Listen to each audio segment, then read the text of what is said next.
Good evening, I'm Ivy Reyes. This is Newsfeed Weekend. Our top story, the Canadian government says it is closely monitoring events following an incident after an SUV plowed through people attending a Filipino festival in Vancouver, Canada. A number of people have been killed while multiple others were injured. We would like to warn our viewers the video you will see contains distressing images. Canadian Prime Minister Mark Carney sent his condolences and thanked first responders for their swift action. Festival organizers Filipino BC says they are devastated for the families and victims and are focusing on supporting the community. Vancouver police say the vehicle drove through the Filipino community event past 8 p.m. Vancouver time. Vancouver Mayor Ken Sim said he was shocked and deeply saddened by the horrific incident. British Columbian Premier David Eby said his office was in contact with authorities in Vancouver and would provide any support needed. The Philippine consulate in Vancouver asked for prayers for the Filipino-Canadian community in Canada. The Philippine Navy confirmed yesterday the presence of Chinese vessels in Philippine waters amid ongoing war games between the Philippines and the United States. In a statement, the Navy said a Chinese frigate and an auxiliary ship were spotted 60 nautical miles of Palawig, Zambales. Despite this, the Navy says the multilateral exercises proceeded as planned. Meanwhile, the Navy Marine Expeditionary Ship Interdiction System, or NEMESIS, an anti-ship missile system used by the U.S. military, is now in Batanes as part of the Maritime Key Terran Security Operations. The NEMESIS is the newest addition to the long-standing annual exercise between the United States and the Philippines as a deterrence against Chinese long-time incursions within Philippine borders. Poll watchdog NAMFREL is sounding the alarm after recent revelations of alleged Chinese interference in the elections, while the Migrant Workers Department is beefing up efforts to get more Filipinos overseas abroad to vote. Joan Manalo reports.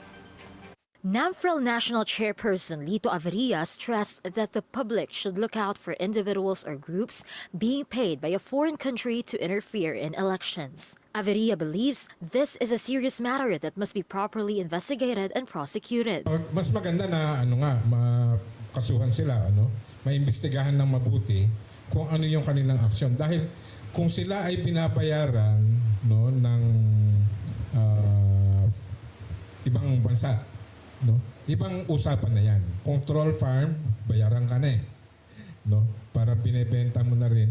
Kasi nga, there's no place para sa atin na atakihin yung ating halalan. This is in light of the recent Senate hearing that revealed how the Chinese embassy in the Philippines allegedly paid for troll farms through a Makati-based firm. Averia adds, legal action can be taken against those involved, just like in previous cases where people were charged for manipulating online content. This includes third parties, proxies, and so-called keyboard warriors who may be paid to spread false information. He added that such activities can also be traced to prevent online disinformation. Meanwhile, authorities are working to encourage more overseas Filipinos to vote. Migrant Workers Secretary Hans Leo Kakdak said they have set up voter registration kiosks and counters at DMW offices, apart from its education campaign.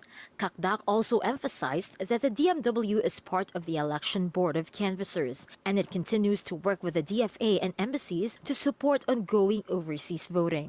And then we work closely with the DFA. Ang ambassador heads yung electoral effort dun sa voting effort dun sa embahada. Kaya't kabilang tayo sa Board of Canvassers, yung mga tao natin sa migrant, kung saan meron tayong migrant workers office. The COMELEC previously reported that only around 95,000 of the 1.2 million overseas voters have enrolled in overseas voting, which will end on the election day, May 12. With this, NAMFREL and the DMW continue the call for vigilance in order to safeguard the integrity of the Philippine elections. Joan Manalo, Billionario News Channel.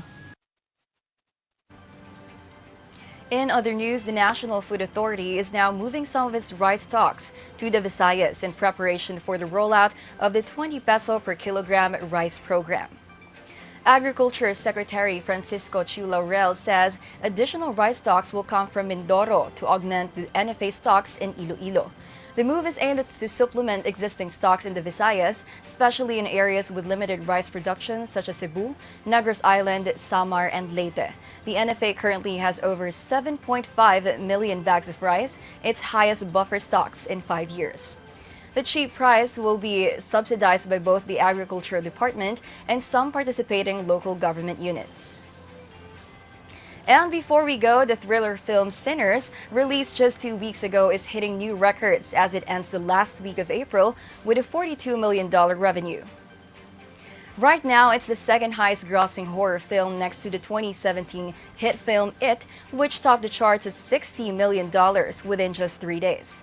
Set in 1932 at the height of a racial divide, Sinners is a story about twin brothers and war veterans Smoke and Stack, played by a Black Panther actor Michael B. Jordan, who unexpectedly face more horror than expected as they return in their hometown in Mississippi.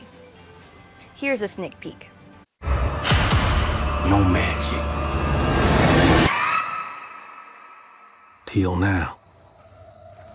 Hey, get back inside.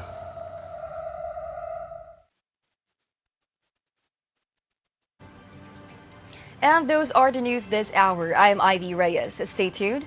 Billionaire News Channel is on Free TV 31, Cignal Channel 24, Converge 74, and SkyCable Channel 33. Also, check our website bnc.ph. Good evening.